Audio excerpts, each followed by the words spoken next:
Hello everyone and welcome to Sharp Dress Gaming, and today we're back with Week 4 of the Pokemon Global League Season 5. We are up against the boy, Sketchy Smeargle, and he is the coach of the Seattle Smeargles.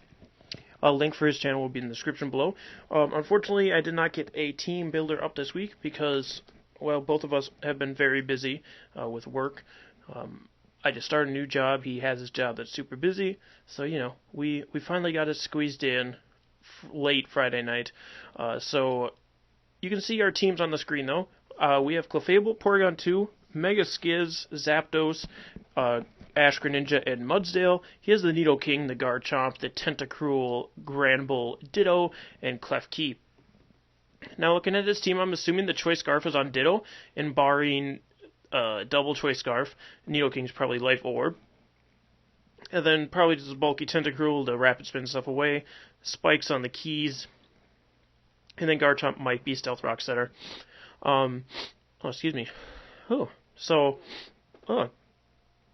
I did bring 0 speed Porygon 2 with Trick Room in case you wanted to bring Ryu and Nicholas so I could like reverse it on him or something. And then if he didn't bring it, then we can use Porygon 2 in Trick Room, as well as Mudsdale. Mudsdale does really good in Trick Room as well. I think he's also 0 speed. And then we have Choice Scarf Greninja to outspeed everything on his team. This Greninja, as normal, Greninja outspeeds Choice Scarf Garchomp, and as Ash Greninja outspeeds his Crobat if you were to bring it when it's Choice Scarfed. And then Zapdos, we brought the Flynium Z again on Zapdos in case he brought Tapu Bulu. I didn't really want to face another Choice Scarf Tapu Bulu. We battled that last week, I believe, in the NPCC. And then Mega Skiz has Swords Dance, Superpower, Bullet Punch, and Bug Bite. And Clefable is our typical rock setter.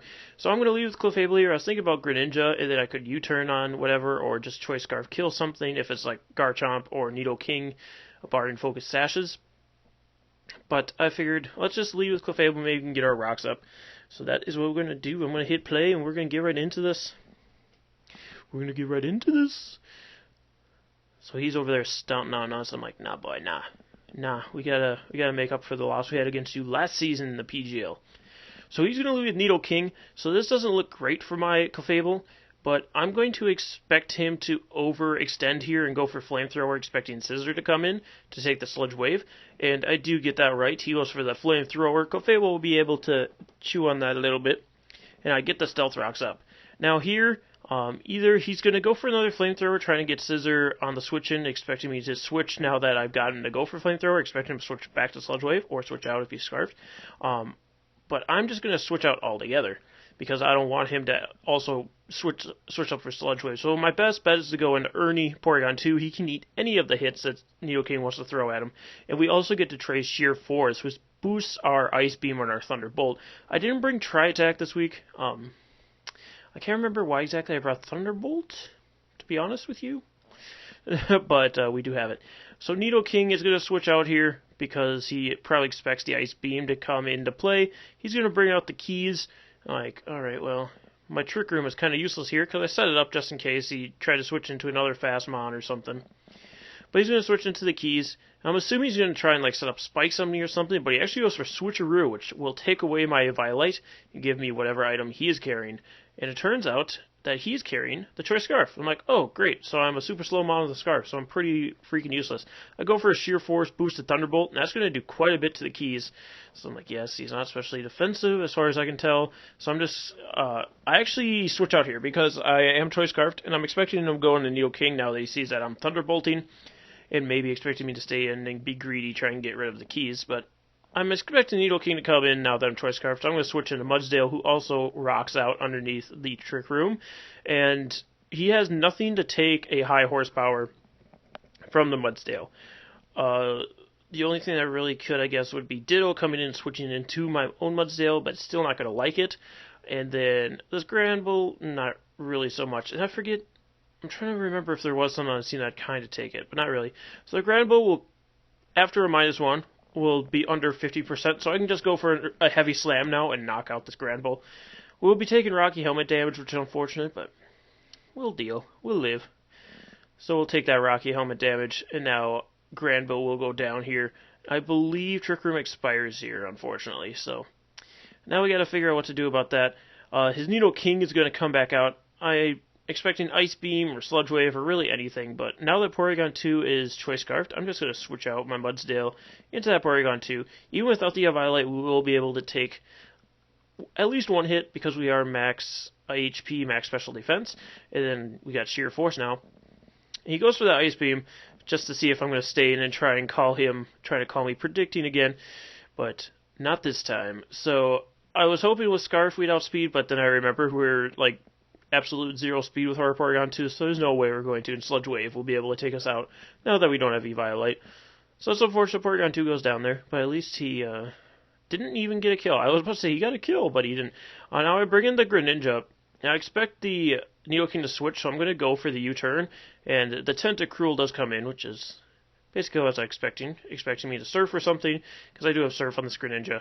I'm going to U-turn out, and I'm trying to debate if I even want to get Ash Greninja off right now with Ditto still being around, because then he can Ditto into my Ash Greninja, and that won't be great. So my Mudsdale is going to come in.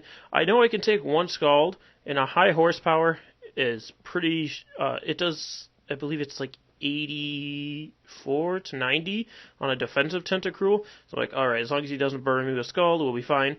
He not only crits me, he also burns me. So I'm like, great. So I'm not killing this Tentacruel now. I mean, I was kind of expecting to get burned, but the crit, man, come on. So high horsepower will hit this Tentacruel. It's still going to do a boatload of damage, so I for sure would have been able to knock him out had I not been burned, but that is the way that life goes. So now I'm just going to stay in and let Mudsdale go down here.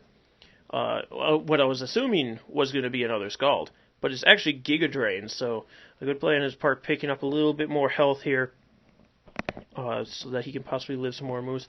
Because really the only thing I have that's super effective against the Tentacruel is going to be Zapdos with Volt Switch.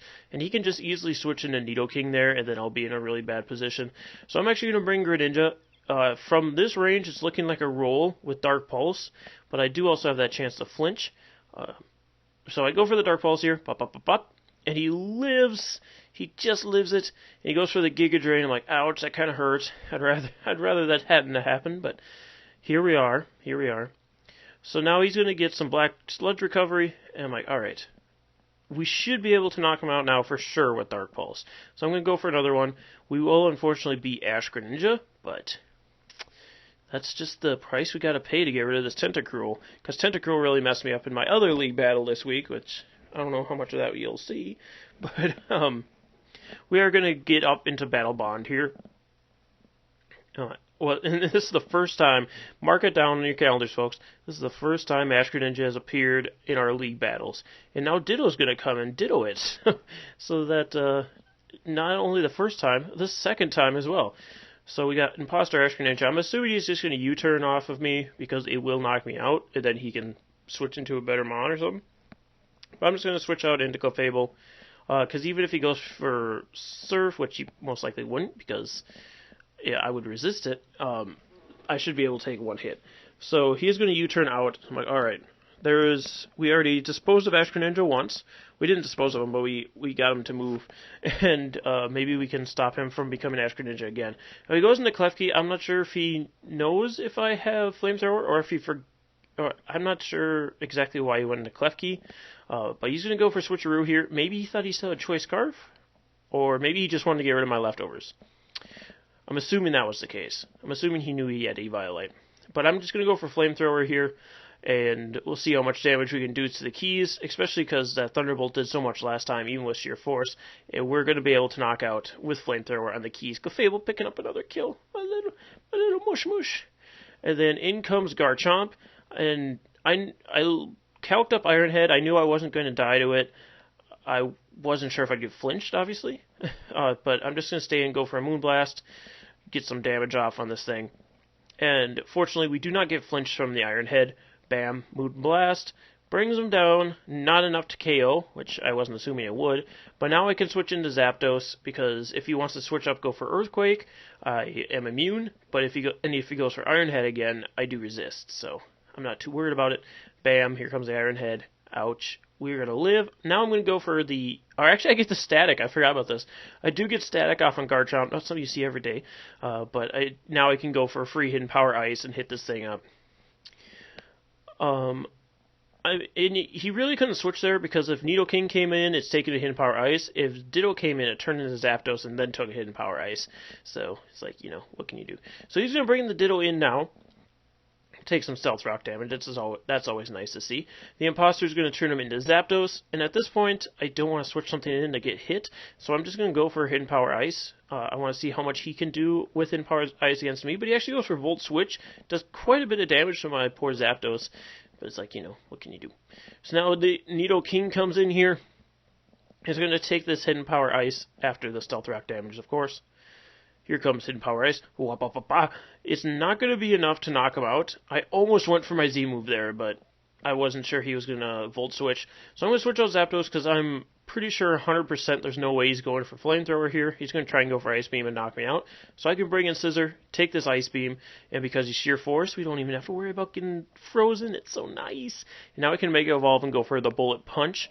If he wants to switch into Scissor, the nice thing about having Mega Scissor in here, even if Ditto wants to transform into Mega Scissor, I don't really have any moves that I can hit myself with. So the best move I have is Superpower. And that's still only doing like 25% at the most. So I'm going to get the Bullet Punch off, which is going to knock out the Nidoking, which is perfect. And now the Ditto is going to come in. And assuming he's Choice Scarf Ditto, he has to sit there and he has to choose one move that will be good against all of my Pokemon, which the Scissor does not have. So he could go for Bullet Punch, but my Zapdos and my Greninja resist. He could go for Superpower, but my Clefable and my Zapdos resist. Bug Bite, again, Clefable, Zapdos, and Scissor resist. So we had it pretty much locked up here, but I want to go for Swords Dance just to shorten it, because if I was just sitting here spamming Superpowers, it would take forever because I keep dropping. But with the +2, then I should be able to take him out with 2 Superpowers. And I was calcing against another Scissor, so Ditto does retain its HP, so it doesn't take hits as well as the original Pokemon, and Scissor will go down just after a +1. So I might have been able to take it out without Swords Dancing up, but I wasn't sure, so I just wanted to make sure I could take it out. But anyway, and also I forgot that he had Stealth Rock damage prior. But anyway, guys, so that is a win for us. So currently we're sitting at a 0 differential. I was putting all the stats in to my sheet after the battle, and a lot of our stats are 0 right now because we just keep evening ourselves out. Like I think Clefable has knocked out 3 Pokemon and has fainted 3 times. Porygon 2 has knocked out 2 and fainted twice. It's like a lot of Pokemon are at 0 and our differential 0 because we got -4 week 1, we got +3 week 2, and then -3 last week, and now +4. So we do what we can around here. But anyway, guys, next week we're up against the Chicago Bewares with Carson Toxic Gaming. So be looking forward to that. I should have a team builder up for that because we were going to be battling earlier in the week because PAX East is next weekend, and everybody's leaving but me. Yeah, but I gotta go to bed. I'm yawning. I got work in the morning. Anyway, guys, thank you so much for joining me.